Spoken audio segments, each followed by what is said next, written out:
थामजिसे अक्ट'बर राष्ट्रीय एकता दिवस आरो बर' कसारि मोनसे गावारि खुंथाय बेयो सोरखारनि बिथोन बायदियै भारत सोरखार आसाम सोरखारनि बिथोन बायदि जोङो दिनैहाय सरदार बल्लभ भाई पेटेलनि जि जोनोम सान 30 अक्ट'बर बेजों लोब्बा लाखिनानै जों माखासे हाबाफारि आखायाव लानानै खुंनाय जादों, फालिनाय जादों।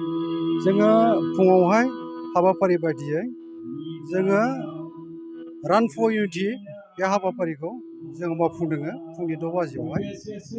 आरो बे हाबाफारिखौ आङो खुंथायनि गाहाय मावफुं सोद्रोमा हिसाबै जागायजेननानै जि मोनसे हाबाफारि बेखौ आङो बेखेवना होदोंमोन।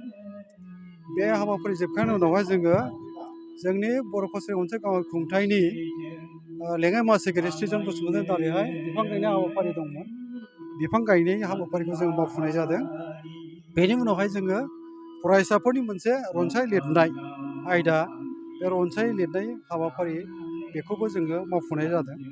आरो बेनि उनाव एसेम्बल स्पिचनि बाथ्रा फैदों, एसेम्बल स्पिच बे आरो बेनि एसे आगोलावहाय बुंनो थाङोबा सरदार बल्लभ भाई पेटेल बे सावगारियावहाय जोङो बिबारजों मान बावनाय हाबाफारि लादोंमोन। बेखौ जोंनि बान्था मोनगिरि बुंनो थाङोबा जोहोलाव नीलेश्वर ब्रह्म आरो सानजाना लकेश ब्रह्म बान्था मोनगिरि मानगोनां बिरेन्द्र कुमार ब्रह्म जोंनिनो बयनिबो बिफा, बेनि दारैहाय जों बे हाबाफारिखौ मावफुंनाय जादों। आरो बेनि उनावहाय बुंनो थाङोबा जोङो सिनियर सिटिजेन्सफोर ओनसोलनि गागि नोगोरारिफोरखौ लानानै मोनसे सावरायमेल जोंखौ खुंनो थाखाय बा खालामनो थाखाय बिथोन हरनाय बायदि जों खालामनाय जादों। दा बे हाबाफारिनि गेजेरजों जोङो दिनैहाय जोंनि खौसेथिनि सिम्बलिक बुंनो थाङोबा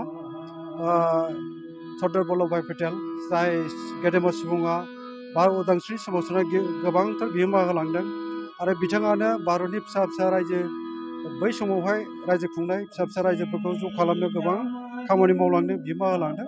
आरो बिथांमोननि दारैनो बुंनो थाङोबा भारत हादराव मोनसे खौसेथिनि बान्दोआ जुरिजेनदोंमोन आरो खौसेथिनि बान्दोखौ खालामनो हानाय जादों बुंनांगोन। दिनै भारत हादरा मोनसे जुथाइ मोनसे हादोर बुंजायो। माने फिसा फिसा रायजो ज' जानानै बेखौ जोङो मोनसे महर होनो हादों हादोरनि फिसा फिसा रायजो। बे फिसा फिसा रायजोखौ सरजाबनानै मोनसे गिदिर हादोरनि महर होनो हादों आरो बे गिदिर हादोरानो जाहैबाय दिनै बुंनो थाङोबा भारत हादर। दा बे भारत हादरनि जों नोगोरारि, बे नोगोरारिफोरनि गेजेराव खौसेथिनि बान्दो बा खौसेथिनि जि मोनसे रादाब बा जोंनो मावनो फोरोंलांनाय, बिहोमा होलांनाय, बेखौनो जोंबो गनायनानै दिनैहाय हाबा मावनो सोलोंबोदों, हाबा मावनो सोलोंदों।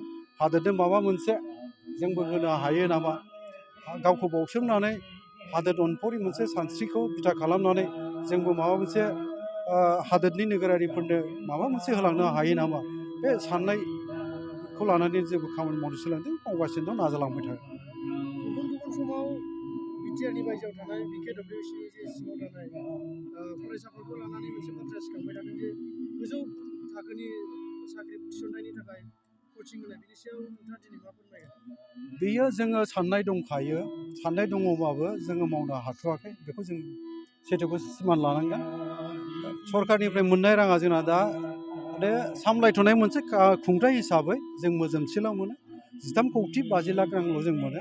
बे 13 कौटि 50 लाख रांखौ जोङो धुबुरीनिफ्राय सदियासिम आरो जोङो बराक सेरफाङावबो जोंनि रां अनसुंथाइखौ जोङो रियां ब्रादार्स बराक भेलियावहाय बिथांमोननोबो जों भाग हरनांगौ जायो बा हरदों।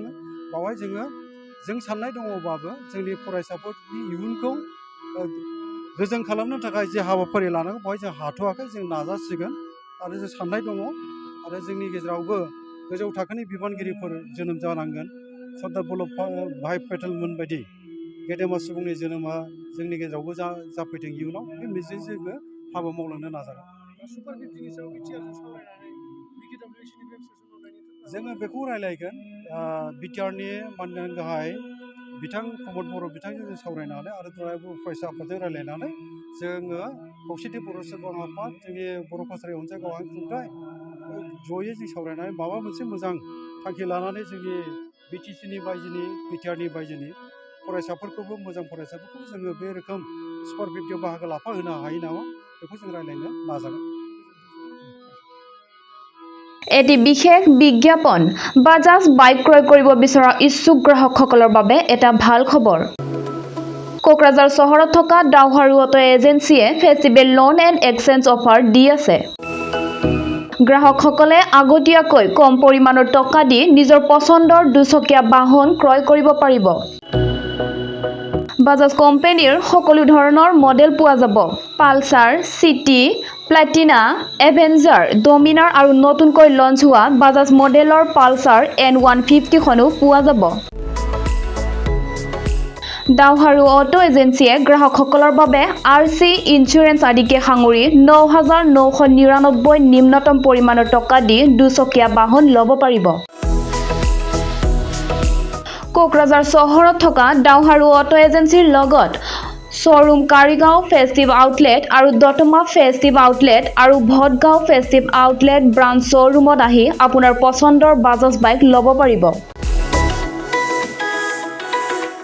ডাউহাৰু অটো এজেন্সি শ্বৰুমে ভাল অফাৰ গ্ৰাহকসকলৰ বাবে আনিছে। তাৰে ভিতৰত 5 লিটাৰ পেট্ৰল ফ্ৰী, 2টা হেলমেট ফ্ৰী, ফ্ৰী এচিয়ৰ্ড গিফ্ট প্ৰদান কৰা হ'ব আৰু এক্সচেঞ্জ সুবিধাও এভেইলেবল আছে।